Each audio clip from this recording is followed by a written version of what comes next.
The Cleveland Cavaliers have gotten off to the hottest start in the NBA this season, with a 10-0 record, and since I haven't seen too many people talking about them, I thought that I would. This is the best record the Cavs have had throughout the first 10 games in their entire franchise's history, even beating out peak LeBron James. Make sure to like, subscribe, and enjoy the rest of the video.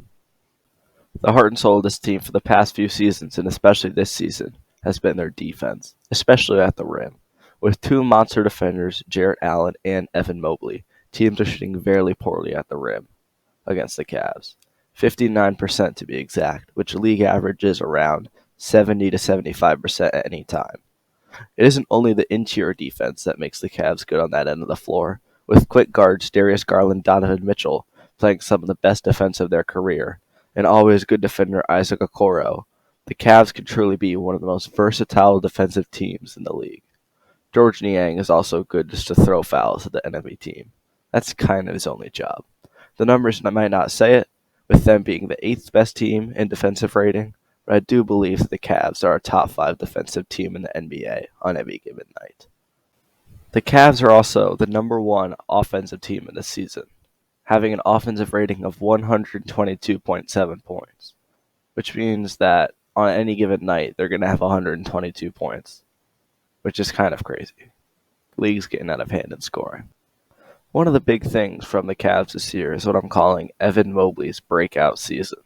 He was drafted 3rd overall by the Cavs in the 2021 draft, and he has always had that potential on defense, but we haven't really seen that offense yet, except for a couple of games in last year's playoffs. But this season, Evan Mobley has really been showing off his offensive potential. Speaking of last year's playoffs, Jarrett Allen, the center for the Cavs, was injured in those playoffs, and Mobley, when playing the center position, went off. We truly saw the best version of Mobley in those playoffs, until now. Especially in that Magic series. Mobley showed up when it counted, which is why many people thought Mobley would never play the power forward position again. He had played power forward his entire career, due to the Cavs having the all-star center, Jarrett Allen.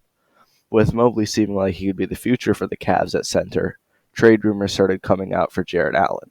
I'm happy to see, though, that the Cavs could work out, making Mobley and Allen work together on the same team at the same time, because this makes their defensive potential in the paint through the roof on any given night. Next, we can look at his offensive rise. Mobley has been averaging 17.3 points, which might not seem like a lot, but for a traditional power forward such as himself, that is very good enough for us to call him a problem on offense. Most of his points do still come from pick-and-roll-esque plays and open layups/dunks, but he has been developing that jump shot, so now he can make some mid-range shots at a pretty effective clip, like your standard power forward can. Another one of the reasons the Cavs are having so much success in this season is the return of the Darius Garland we thought we would be getting last year. And now his 5th season in the league, he is finally going to reach that all-star game if he keeps playing at the level he is now. Last season, he was a bit off due to a jaw injury that caused him some kind of weird side effects. He had a restricted diet, and sometimes he couldn't eat. Not all the details were known, but he was kind of messed up for a period of last year, and he ended up losing 15 pounds. Last season, he averaged 18 points, 3 rebounds, and 6 assists on pretty poor shooting numbers.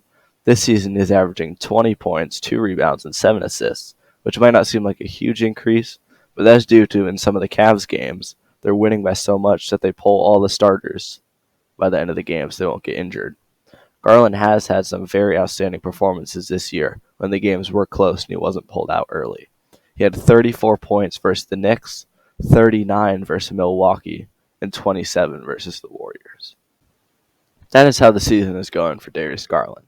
He is now one of the league's top 10 point guards, which is a very nice thing you can say about a point guard. And with his defense, which is actually pretty good for a 6'1" point guard. He averages 1.4 steals per game and always plays defense like a bulldog. For the offensive power he can bring, while not being a slug on defense, shots fired at D'Angelo Russell, I think that the Cavs could have another all-star this season, along with Donovan Mitchell and Jarrett Allen. An NBA team can't just have a bunch of role players and fringe stars. I know that might be original basketball and how the game is meant to be played, but nowadays all the best teams need to have a good superstar, and the Cavaliers have Donovan Mitchell. He is still the electric player that he has been since his rookie season. And fun fact about me, I think Donovan Mitchell's rookie season was a top 5 rookie season ever. But this season, he hasn't been having the crazy numbers for the same reason as Darius Garland. He doesn't play enough because the Cavs win too much. But he still can be a top 10 to 15 player in the NBA. Now, talking about the big guy for the Cavs, who he plays center even though he's 2 inches shorter than Evan Mobley, and Evan Mobley plays power forward. That's kind of a weird thing. But Jarrett Allen, the Cavs center, has been the solid, typical center who doesn't really leave the post, defends the rim well, and knows how to do his job. He's scoring less than he has been in past years, but that is fine because his defense is better. And the Cavs don't need him to score. They already had the best offense in the league. He's averaging 15 points and 12 boards, which is good for your run-of-the-mill standard center. I don't think he'll be making All-Star this year due to some amazing centers we've had, but I think he'll be winning the games for the Cavs, and he'd much rather have that than a flimsy All-Star game. Even if a team has some fringe stars and a superstar, you still need your role players. The Cavs have Max Strus, a player who can be a good defender while still being a lights-out three-pointer, your standard 3-and-D player.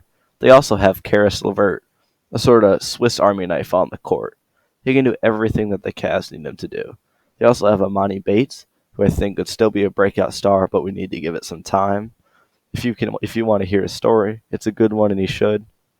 But the old man shout out of this video, Tristan Thompson. Rose an NBA champ and a semi-respected vet. He won't be in the Hall of Fame, but he had a good career. This season, the Cavs have been the number 1 offensive team, the number 8 defensive team, and just the team with the best record in the league. That's all that matters. Through the first 10 games. I only see them continuing this streak of good games, and they very well could be a top 3 team in the East this season, with a lot of the teams I predicted to be in that spot underperforming to start the year. Make sure to like and subscribe. I hope you enjoyed the video, and remember, a 2 is good, but the 3 ball is better.